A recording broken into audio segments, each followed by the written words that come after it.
Greetings from the show floor at Gamescom, where we've been getting our hands on the ROG Xbox Ally and Xbox Ally X. But perhaps the biggest news this week is that Microsoft has confirmed that these Xbox handhelds won't play Xbox console games natively. What does that mean? Well, a lot of people, us included, had assumed that there would be a translation layer that would let you bring your entire digital Xbox collection with you and play those games on, for example, an aeroplane. Now, Microsoft has revealed that actually, unless the game is specifically a Play Anywhere title that has a PC version, the only way to play your Xbox console games, let alone any backward-compatible titles, is via cloud streaming. That is to say, those particular Xbox games won't be on your handheld. We have to admit, we're pretty disappointed with this news, but let us know in the comments what you think, and if you're still interested in the ROG Xbox Ally, watch on for our hands-on impressions direct from the Gamescom show floor.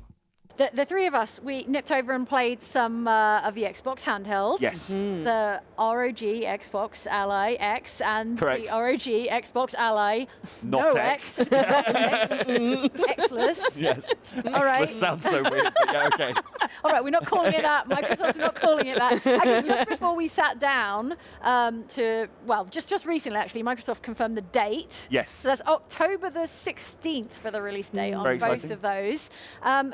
Yet to confirm the pricing, although the scuttlebutt is $900 The rumor is that, yes. for the fancy one. Yes. And $550 for $550 for the slightly less fancy one, which Yeah. is chonky. But reflective of the performance of these devices, right? I think perhaps if you're used to your handhelds being, Nintendo Switch or maybe even Steam Deck, these are, lower priced handhelds, but there are these kind of super powerful PC-based handhelds that have existed, like the original ROG Ally, and these are phenomenally performant bits of kit, essentially. And so the Ally X in particular, I think is going to be, I think we were saying it's about the price of 2 Nintendo Switch 2s. Right. But having played it, I was quite impressed by what we played. I played a bit of Forza Horizon 5 on there. It was buttery smooth, looked really, really nice on that screen. It did, yeah. And so you're really paying for, I think, current gen games to be played in a handheld form factor, which, in terms of the generations of video games before this, that has not been something that's been possible, right? Alan, you were playing Liza P. Yeah. On the Xbox, the X one, the fancy one. The fancy one, yeah. Okay, the black one. Yeah. How did you find it? It looked so crisp. It looked like, because part of that game's, the wonderful thing about that game is just like the art style and how pretty it looks. And it did look pretty on that screen. And it played well. Like, it's so important to, it's all about timing, those kind of Souls-like games. And I felt like it was very responsive, and yeah, it just, like, his hair, his hair never looked so good. His Chalamet hair. His Chalamet hair. Yeah. On point, okay. And Yeah. form factor-wise, it was roughly as tall as Mike's My head, is. maybe a Yes. little taller. So it's large. It's large and Yeah. in charge. And what do you make of the weight?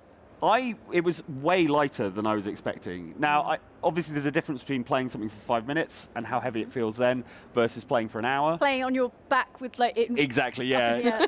And not dropping on Not your falling face. on your face. Most But importantly. I was surprised when you looked at it. It's obviously like physically quite large compared to, say, a Switch 2.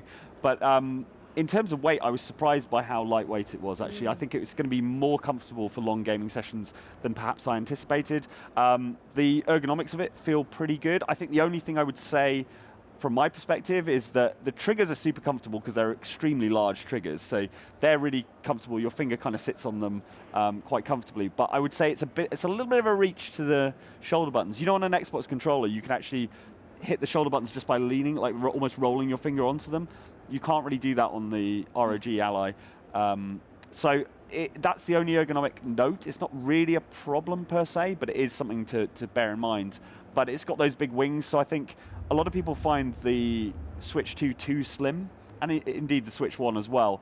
and it gives them that kind of like gamer's claw sort of like hand cramp. I think the sort of curved wings, which include rumble as well, I think will make it quite a comfortable thing to play. I hadn't clocked the light-up rings around the thumbstick with the various colours, and you reckon they're going to be customizable? Yeah, I think based on gaming laptops and you would expect things like that, yeah, you'll be able to go into, there'll be an ROG toolbox of some sort where you can go in and customize those. If you have a particular shade or aesthetic you're going for, it's sort of the one thing that kind of reminds you that this is actually like a PC product first and foremost.